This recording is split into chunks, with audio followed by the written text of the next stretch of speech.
Bismillah, alhamdulillah, wassalatu wassalamu ala rasulillah. Welcome to the show. It is 8 p.m. Central African Time, or rather Standard African Time, alhamdulillah, coming to you live from the Salam Media studios on this beautiful Thursday evening. My name is Yunus Kawanga, and I'm your host for Call to Guidance, that show that deals with everything and anything that has to do with dawah and community development. So tonight, inshallah, we'll be looking at more of the part of community development, obviously, and this is two beautiful projects or upcoming projects that are dealing with Masjid building. And Alhamdulillah, it is a blessing for anyone to be involved in such a beautiful project as building a masjid. And we understand from the hadith of Nabi Kareem sallallahu alayhi wasallam that if you build a house, if you build a masjid for the sake of Allah on this earth, inshallah, Allah subhanahu wa ta'ala will build a house for you in Jannah. So it can be any proceeds that a person is involved in, maybe with the material or with the resources or even the building itself, doing it as a person who's a builder, etc. So you get to share in this beautiful reward. So later on, we'll be speaking to Sheikh Saeed, inshallah, who's the founder of the Al Saeed Foundation based in the south of Lance. And they are also busy trying to build a masjid. We spoke to him about a year ago, and they still had a shack where they were using as a musalla. They still are using it today, but alhamdulillah, there are some progress taking place. And that'll be later on from 8:30 until 9, inshallah. However, to start the show tonight, we'll be with Sister Ayesha Kibi, who's the founder of the Moosa Dukashe Foundation, and also she's the secretary of the Azania Muslimah Forum. And on that, she will be taking us through the discussion of the Moosa Dukashe Masjid building project, which inshallah they have in line. So without wasting any time, Assalamu alaikum wa rahmatullahi wa barakatuh, and welcome to the show. Billahi wa barakatuh. Shukran for the welcome. No, it's a beautiful pleasure to have you on the show once again. And I was just looking back at when we had the first program was actually about a year ago, almost a year in Feb last year. And That's subhanAllah, like they say that the time flies because this is how it is today with project coming up. And Alhamdulillah, we are honored to have you tonight because you are taking us through a beautiful initiative, which is building a masjid. And we all understand that building a masjid is nothing small. It has a lot of impacts and implications also financially, mentally, and morally so. And so please do take us through the before we speak about the masjid itself. Can you tell us more about who was Moosa Dukashe and what role did he play in the Soweto Muslim community, inshallah? Thank you so much for this opportunity that you've given us to talk about this very special project, very close to our hearts. So Moosa Dukashe was a humble servant of Allah. Moosa Dukashe was a Sowetan. Moosa Dukashe, he was someone who really loved Islam. He was passionate about the deen. He was not born a Muslim, but he did embrace Islam in prison because, Mzawalazo. So he embraced Islam in prison, but over and above all of that, Moosa Dukashe, he spoke, breathed, walked Islam.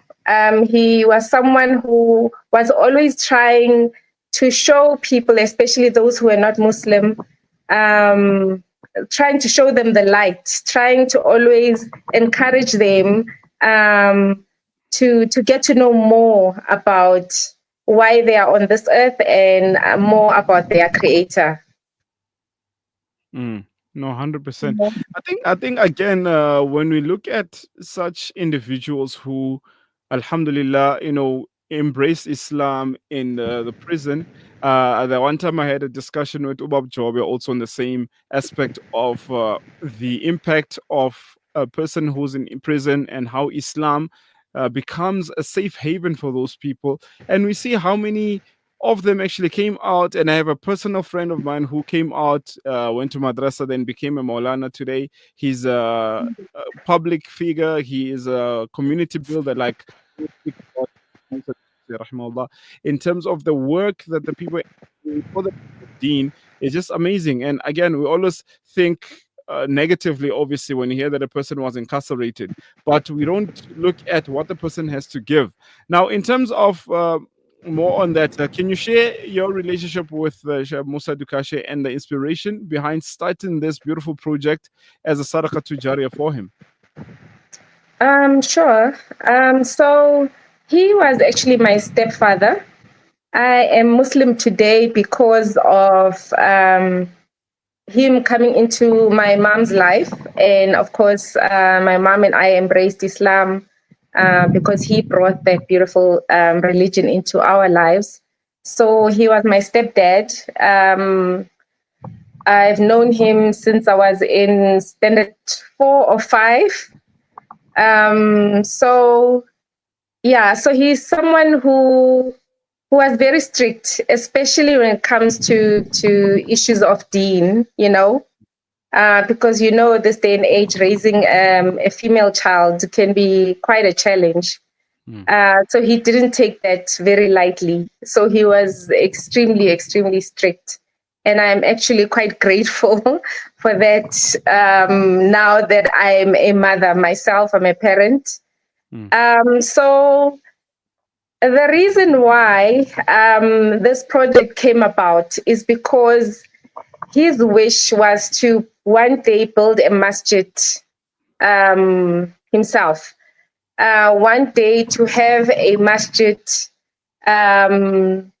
It didn't matter where, but really that was his wish, that was his prayer every single time. I think if Allah had blessed him with tons of money, the first thing he would have built, or the first thing we'd have done with that money, he was to build a masjid. He wouldn't have built a fancy house. He wouldn't have bought himself a fancy car or gone on a holiday, but he would have definitely built a masjid.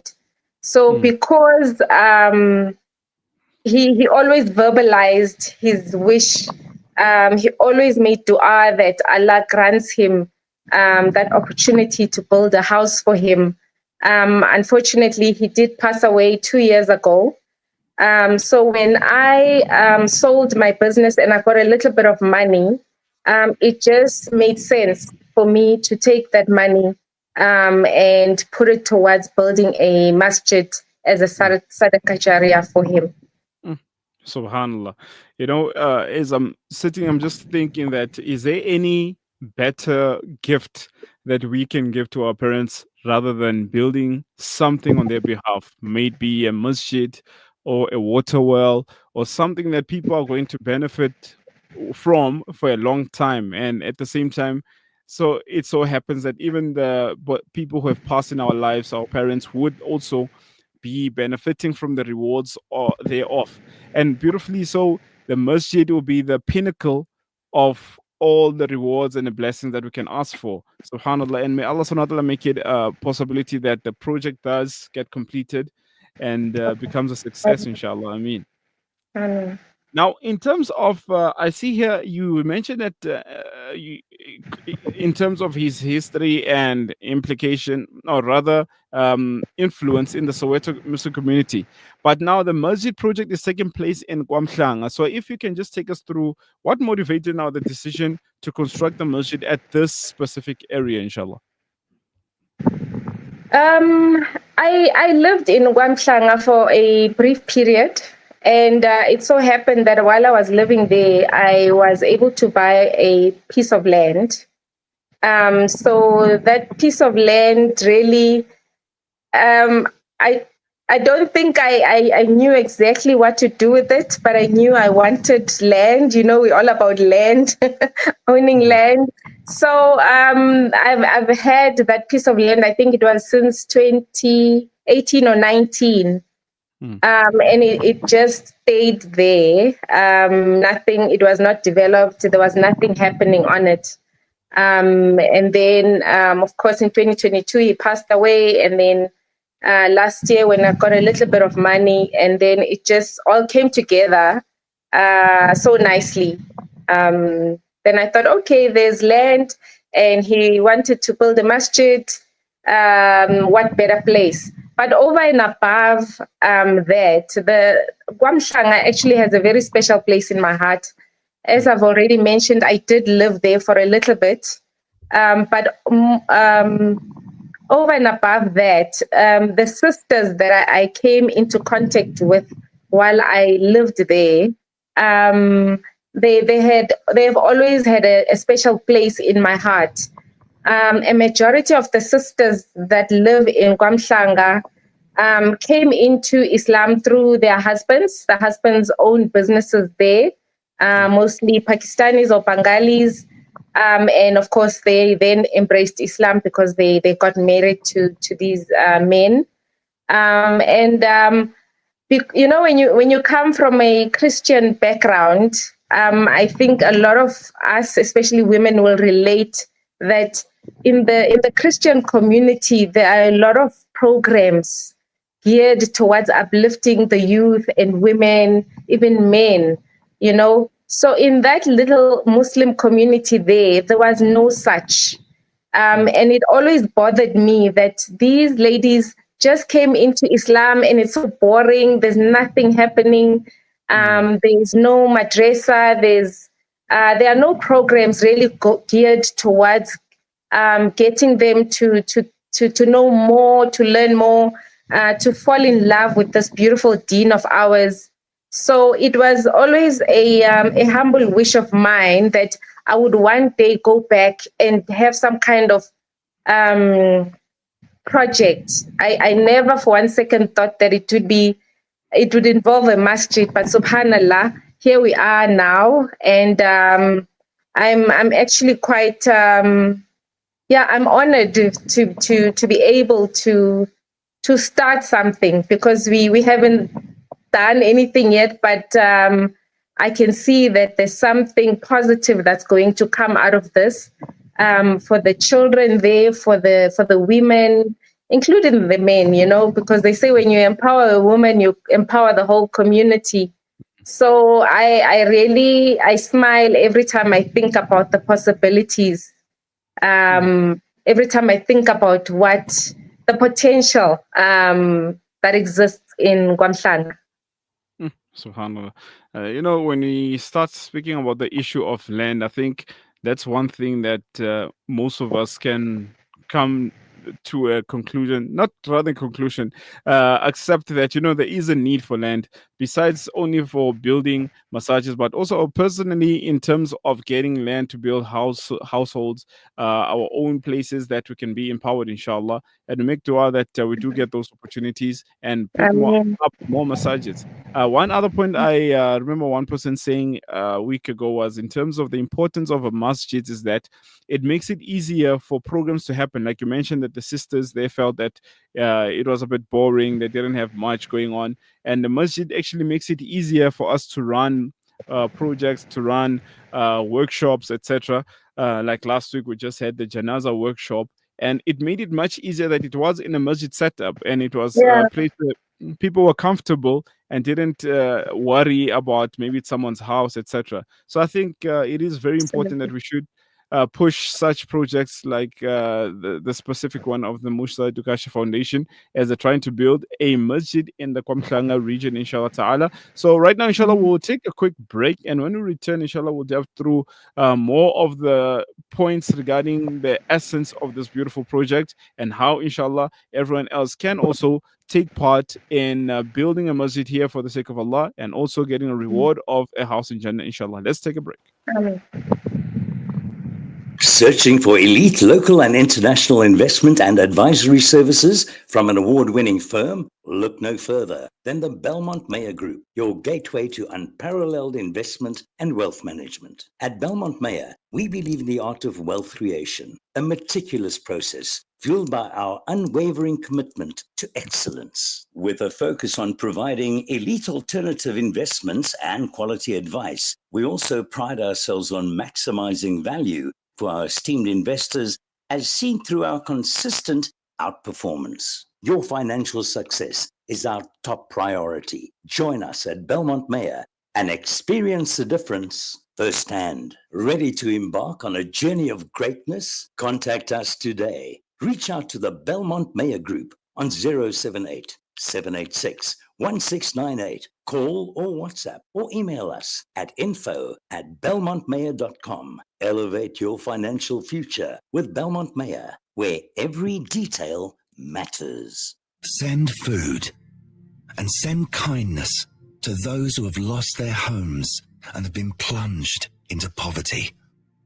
For those who are a meal away from starvation, a food parcel means an entire family can eat this Ramadan.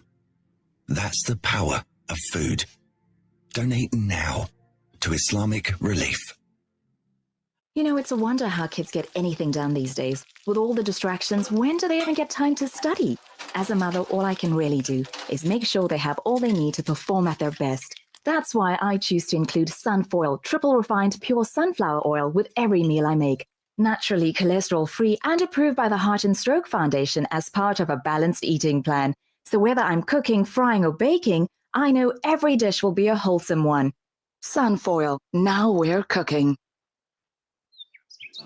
When the perfect blend of stylish decor, exquisite halal cuisine, and warm hospitality come together, it could only mean Al Bayt Lodge, your true home away from home. Al Bayt is the ideal heaven for families, business people, and tourists with its 4-star family rooms and other luxurious facilities, conveniently situated close to Port Elizabeth Airport, the beach, and other amenities.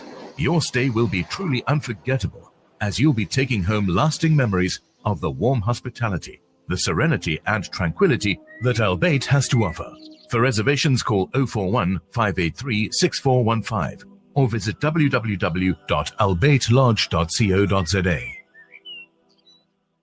Valley's Motor Spares. We supply motor spares and accessories for all makes and models of motor cars, LDVs, bakkies, trucks, and earth-moving equipment. We deliver on time, every time. Please contact us via WhatsApp on 014-592-0925 or call 014-592-0925 or visit 28 Zenderling Street, Rustenburg. Remember the name, Valley's Motor Spares. Abu Huraira narrated that he heard the Prophet Muhammad, may the peace and blessings of Allah be upon him, say, "In black seed there is a healing for every disease except death."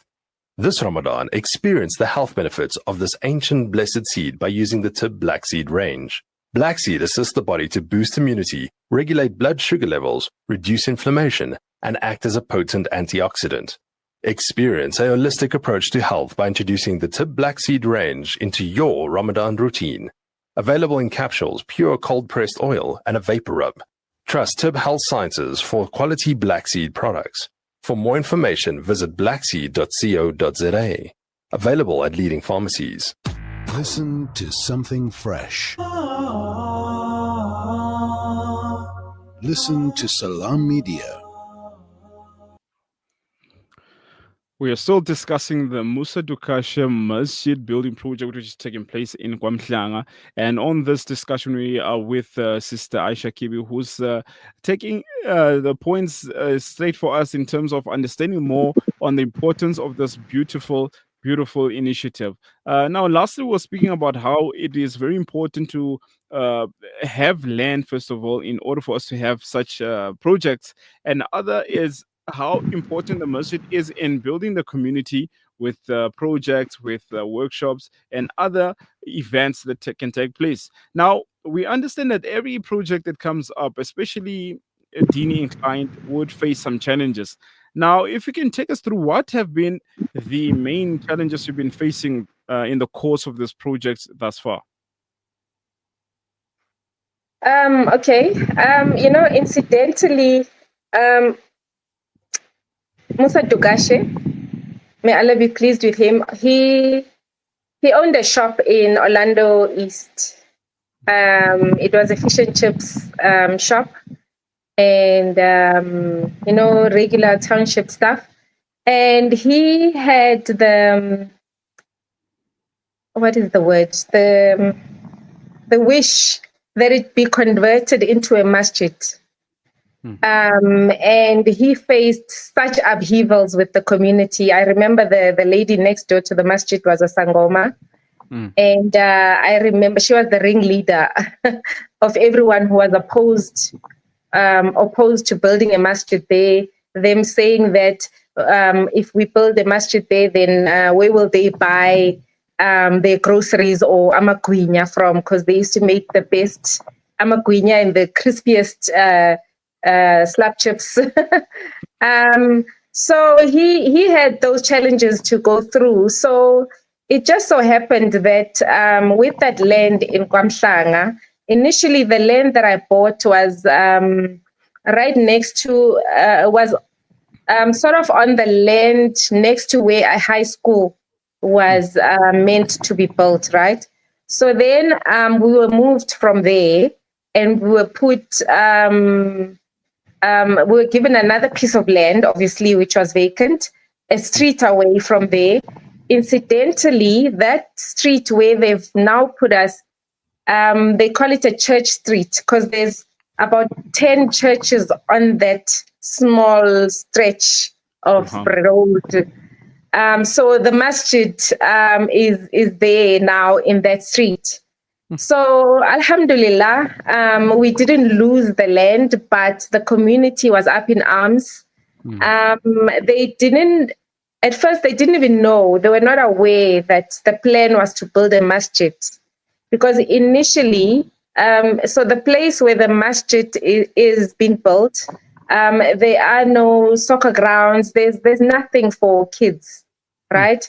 So the chief actually gave us more than what we paid for, because he was hoping that we would help them to develop that land and put a soccer field, netball courts and stuff. And the community said, they don't want development. They literally said they don't want development. They said it in Benek. And it was a community meeting. We were surrounded by drunkards, by very violent people. They, at that time when we had that community meeting, we had already put a fence, around that land, including the land that the chief gave us to develop for the kids. And they literally uprooted the poles and cut up the fence and ran off with our poles while we were watching, and there was nothing we could do. But Alhamdulillah, we then decided, okay, it's fine, you don't want development, then we'll just stick to the plan, we'll proceed with our plans. And so that's when we started building the masjid.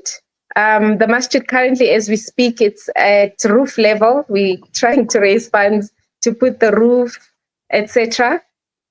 So we've also, in as much as the community being against us being there, because they've tried all sorts of things, we also had some of the community members who actually came to our aid by going to those people that were actually intimidating us. And having a talk with them. So that's how we are still there, because we have a lady there by the name of Zahra, who is staying there with her family. She's basically our caretaker, and she's had to face all of the negativity, the intimidation, the violence, etc. But we now have some community members that are on our side. And literally watching and playing security guards. Subhanallah. You know, this sounds exactly like what we went through in Winterfeld also. The whole community came in arms, telling them that there is going to be a developed place area for the children, also with the ECD and a clinic and everything. And they said, we don't want it. Yeah, you people take your things and go. So I believe that these challenges are always faced in townships and also rural areas because of ignorance. One is ignorance. People don't know actually what Islam is, so they perceive from what they hear on news or what other people tell them about Islam, and they think that no, this is just going to be a religion that brings trouble in the community, not Yeah. understanding that with, like you mentioned, with the masjid was a developmental project which was going to be beneficial for the children, for to play soccer, netball courts, etc., and who was going to benefit everyone else. So subhanallah, we need to come together and help each other in these causes and push it for the sake of Allah, because at the end of the day, like right now, Allah subhanahu wa ta'ala has made it such that some of the community members would come through and start helping, and they are going to be the people that will pass Islam without even realizing it. And we make dua that they do become Muslim, and also strengthen the bond with yourself and the Muslim community itself, inshallah. I always believe that with hurdles like this, the ultimate result, inshallah, will be successful. And this is a sign, inshallah, that all the work that you're doing is not going in vain, inshallah.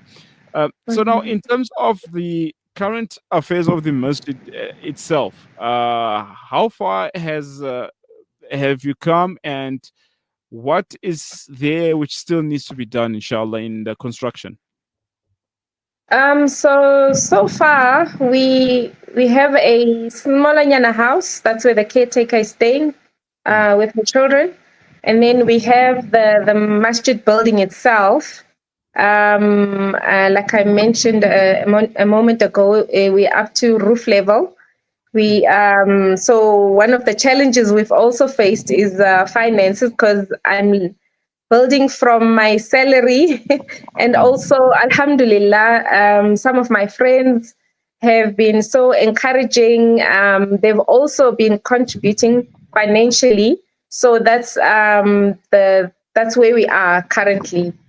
So the next to go up is the electricity, the roofing, the plumbing, and then the plastering. And then, of course, we still need a boundary wall in the house for the imam. No, most definitely, inshallah. And now, in terms of us as the listeners, viewers, etc., out here, if we want to take part and contribute, how can we be in touch with you, and where can we also assist, inshallah? Subhanallah. It's so difficult to ask for help because, starting this project, I've got this imposter syndrome that is so overwhelming. So I found it very, very difficult to reach out to people and to ask for help. But we do have a bank account that we have opened, and they can just reach out to me on WhatsApp or on Facebook. I'm there as Ayesha Kibi on Facebook, and my number is 082 0522 038. Yeah, it's as straightforward as that.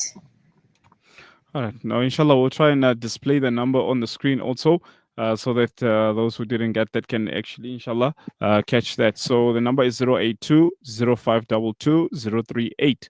And for more information, obviously, you can ask Sister Ayesha for more details and the banking details or so. Once again, this is a project, obviously, to make things easy in this world, but also for ultimate reward of the hereafter for everyone else, including the late Sheikh Moosa Dukashe, rahimahullah. May Allah be pleased with him. And we all hope, inshallah, that also one day in the future, our own children would also put up such beautiful initiative structures that we can reap the beautiful fruits of them while we are gone. Jazakumullah khaira once again. Unfortunately, it always happens that when we get into the beautiful discussions like this, the time, unfortunately, is not on our side. But we do make a lot of dua, and we hope, inshallah, that this will go out wide and touch those people who are looking for somewhere to plant the seeds of beautiful fruits that will be cultivated for the future, inshallah ta'ala. Jazakumullah khair. Always a pleasure to discuss on beautiful projects with yourself and the foundation itself, and may Allah subhanahu wa ta'ala keep it progressing until the end of time, inshallah. Ameen. Jazakallah khairan. We really appreciate the opportunity. Assalamu alaikum wa rahmatullah. Wa alaikum salam wa rahmatullahi wa barakatuh. Alhamdulillah. So that brings us to the end of the first segment, and alhamdulillah, I believe there's nothing else I can say on that, because these are those projects that we all have to yearn to be part of, building a masjid for the sake of Allah, inshallah ta'ala, and coming together as a community so we can see Islam spreading, inshallah. Ameen. So let's take a break, and when we return, we'll be discussing the Al Sayyid Foundation, as they have their own masjid project, inshallah ta'ala. So we'll talk about that after the break, inshallah.